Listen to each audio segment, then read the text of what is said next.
نبی پاک صلی اللہ علیہ وسلم کی حدیث ہے مسلم میں طبرانی میں، حضور نے فرمایا آؤ میں تمہیں پچھلے زمانے کے ایک ایماندار نوخیز ولی اللہ کی بات سناؤں۔ پچھلے زمانے حضور نے فرمایا پچھلے زمانے میں ایک بادشاہ جادو کے زور پہ حکومت کرتا تھا۔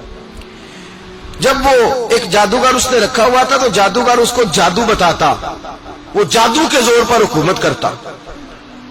جادوگر بوڑھا ہو گیا تو کہنے لگا بادشاہ کوئی نوجوان میرے پاس بھیج دے، اب میں بوڑھا ہو گیا ہوں، میرا پتہ کوئی نہیں کب مر جاؤں۔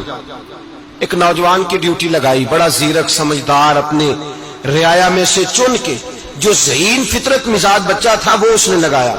اللہ کے محبوب علیہ الصلوۃ والسلام فرماتے ہیں بچہ جادو سیکھنے لگا، وقت گزرنے لگا۔ بچہ جب جادو سیکھنے جاتا تو رستے میں ایک راہب بھی تھا جو انجیل جانتا تھا، وہ اللہ اللہ سکھاتا، لوگوں کو حضرت عیسیٰ علیہ السلام کی تعلیمات سے آگاہ کرتا۔ اس نے دیکھا کہ یہاں بھی لوگ اکٹھے ہیں تو وہ بچہ اس راہب کے پاس بھی اٹھنے بیٹھنے لگا۔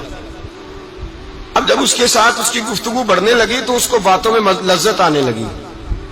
اس نے راہب نے پوچھا کہ تو کون ہے اور کس طرح سے آیا ہے، کیا تیرا معاملہ ہے؟ اس نے کہا جی میں جادو سیکھنے جاتا ہوں، آپ کی باتیں مجھے بڑی اچھی لگتی ہیں۔ اس نے کہا دین سیکھ، جادو سیکھنے والے کافر ہو جاتے ہیں، قرآن و حدیث سیکھنے والوں کو اللہ کامل ایمان عطا فرماتا ہے۔ فرمایا یہ سیکھ۔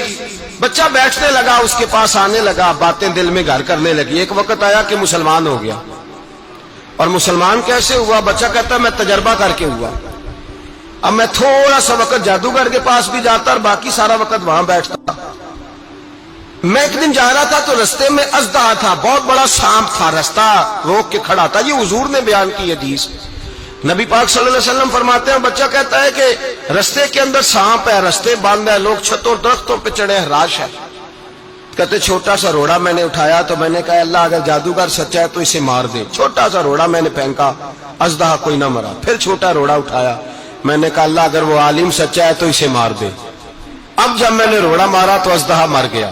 میرے اندر سے گواہی آئی نہیں دین کی باتیں سچی ہیں، نہیں قرآن کی باتیں اسلام سمجھانے کے لیے عرض کر رہا ہوں، اگرچہ اس دور میں انجیل تھی، اللہ رسول کی باتیں اچھی ہیں۔ کہتے میں مسلمان ہو گیا، اب میں نے راہب کے پاس ہی رہنا شروع کر دیا، جادوگر کے پاس چھوڑ دیا اس بچے نے آنا۔ بادشاہ پوچھتا کہاں زیادہ وقت گزارتے ہو تو وہ بات گول کر دیتا، وقت تیزی سے بڑھنے لگا۔ اللہ نے اس نوجوان میں طاقت پیدا کر دی، اب وہ اس کے اندر نا اللہ نے توانائی روحانیت پیدا کر دی، ابھی جوان ہے، 14-15 سال عمر ہے۔ اللہ نے اب جو بیمار بھی آتا وہ دعا کرتا تو اللہ صحت عطا کر دیتا، جو بھی آتا۔ بادشاہ کا ایک درباری تھا، بادشاہ کو پنکھا جلتا تھا، وہ اندھا ہو گیا، کوئی ایسی تکلیف آئی کہ نابینا ہو گیا، بڑے علاج کرائے شفا نہیں ہوئی۔ کسی نے اس بچے کا پتہ بتایا کانوں میں، اس کے پاس گیا تو بچہ کہنے لگا شفا تو ہو جائے گی پر کلمہ پڑھنا پڑے گا، مسلمان ہونا پڑے گا، جس پیغمبر کا میں غلام ہوں تجھے بھی بننا پڑے گا، دین پہ عمل کرنا پڑے گا، اللہ شفا دیتا ہے۔ اس نے کہا تو مجھے کلمہ پڑھا، مجھے شفا دے، میں تیار ہوں۔ اس نے کہا شفا تو اللہ دیتا ہے۔ اس نے اللہ تبارک و تعالیٰ کا ذکر کر کے دعا مانگی، یہ مسلم شریف میں حدیث ہے، طبرانی میں موجود ہے۔ اللہ نے اسے شفا دی، اس نے کلمہ پڑھنا شروع کر دیا۔ یہاں ایک نقطہ لکھا ہے ہمارے علماء نے، کہتے ہیں جب اللہ ولایت عطا کرتا ہے نا